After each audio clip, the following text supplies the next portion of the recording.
Welcome back to this special one-hour edition of Facing South Florida. We're going to talk about some of the races in Broward County now. This is the first election since the massacre at Stoneman Douglas, and it's clear that tragedy is having an impact on a variety of races.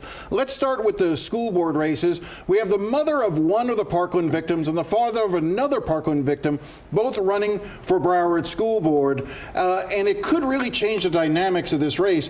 David, what have you been seeing with that race up there?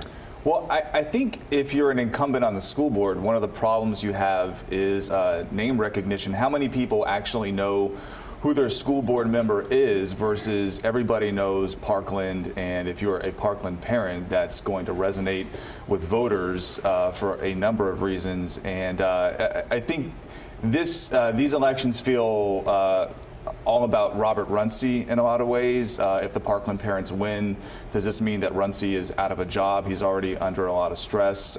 So I feel like he's hanging over this entire thing in the background.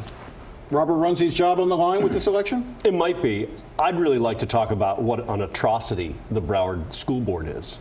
They're actually suing a newspaper for printing the truth about the Parkland school shooter. All right, so there was a report, just to bring everyone up to speed, there was a report that was heavily redacted, which explained exactly Nicholas Cruz's background, his time through the school district, the lapses of judgment by school officials, and most of it was blacked out. The Sun-Sentinel figured out that if you cut and pasted the document, all of the blacked out parts come to light. They published a story that really, for the first time, explained how badly the district screwed up, and now there's a judge in Broward threatening to throw reporters in jail for publishing it. Yeah, Judge Elizabeth Scher is a clown.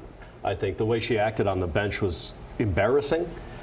The First Amendment clearly gives a right for the news media to print the truth about a public figure in an issue of great public importance. And the judge just seems fundamentally unaware of that First Amendment to the U.S. Constitution, which is really disappointing and disturbing.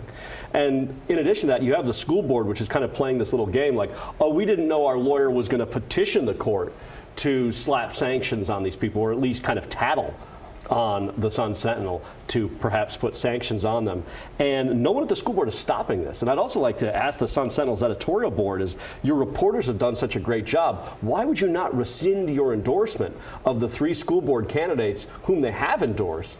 Because in this case, it's just kind of embarrassing. All right, I want to move on because I want to get in a couple other races. Where the NRA and the Parkland shooting is playing another role is the race State Senator Gary Farmer is trying to hold on to his seat. He's being challenged by former Representative Jim Waldman.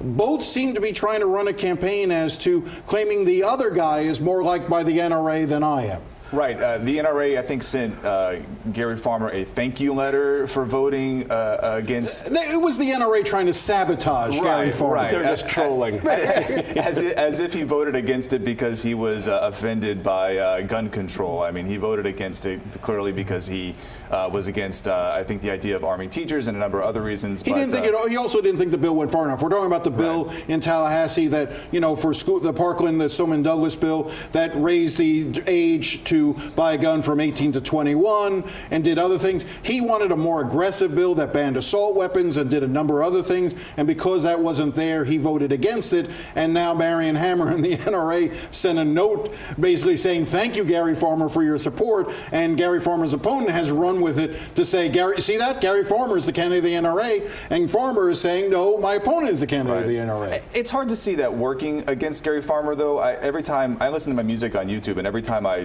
pull up YouTube, I get a Gary Farmer ad trashing Jim Waldman. So that's all I'm seeing. All right, I want to get one more race in Dade County just because Michael Grieco.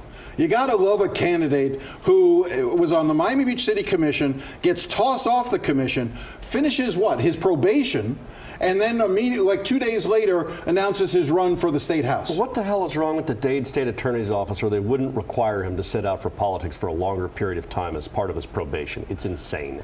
But it's typical of Florida, isn't it? I guess. What's not typical is a candidate, I think, telling David's colleagues, look into my eyes, or something along those lines, like I'm not lying happening to you. I mean, it's a theater of the absurd that we have in our elections. But Grieco's really kind of a special case. So, I mean, I've never seen someone literally get off probation and say, you know what, I'm going to run back for office. And the judge in this case let him off early in order to run. Oh, that's so good. It's good when the judges are helpful.